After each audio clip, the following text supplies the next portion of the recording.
There are things that one goes through in life that makes us who we are today. You see, our past determines our present.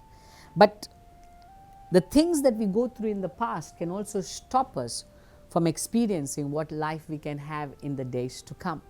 And we look into the life of Moses, we see he was born through a Hebrew, grew up as an Egyptian, and then we see him getting the revelation that he is not an Egyptian, now he is a Hebrew, and now he is being a Hebrew, he is trying to deliver, by his strength he goes and kills another Egyptian. His life is so messed up. Why? Because of what his past was. His past brought him where he was. But God had a great plan over Moses' life. God had an amazing plan over Moses' life. But his present would stop him from being what God would want him to be.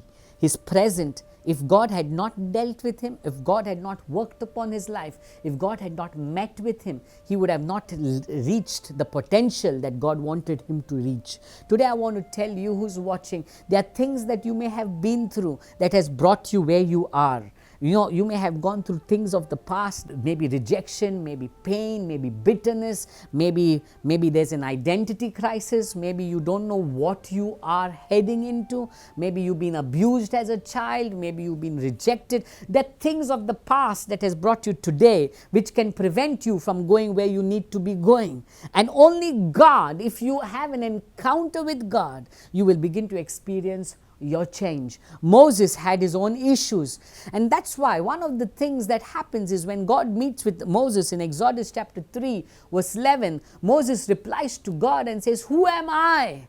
You see, he counted himself as nothing. He counted himself as a man who has no identity now. But the beauty of it all is he had an encounter with God. In Exodus chapter 3, he meets with God. God meets with him. God begins to put assurance, or God begins to deal with him and put confidence in him. God begins to tell him and assure him that he will be with him and that he will guide him and he will prove who Moses really is. God begins to show the authority that Moses carries. God begins to show the power that Moses will have when he begins to obey God.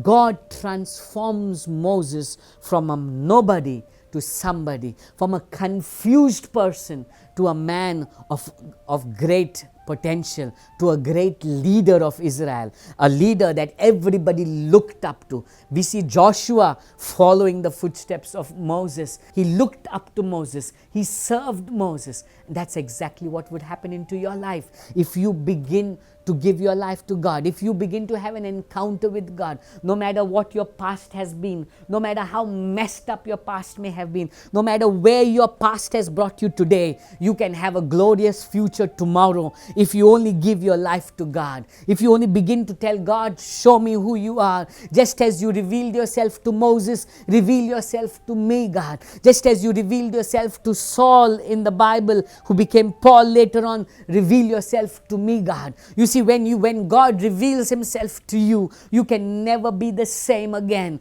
Not just that, but he begins to direct your path for a greater time or greater life ahead. Moses, from being a confused person, became a great leader in the days to come. And that's what God will do in your life if you just begin to seek after him, from a nobody, from a confused person to somebody of great ability, great potential, great leadership. There are great things that God will do in and through you. All you need to do is connect with God. No matter what your past has been, your past definitely has brought you where you are today. But if you meet God, if you give God an opportunity, you will see, no matter what your past is, God will begin to lead you to where you need to be. He will begin to fashion you to be somebody of great potential and great leadership. God bless you.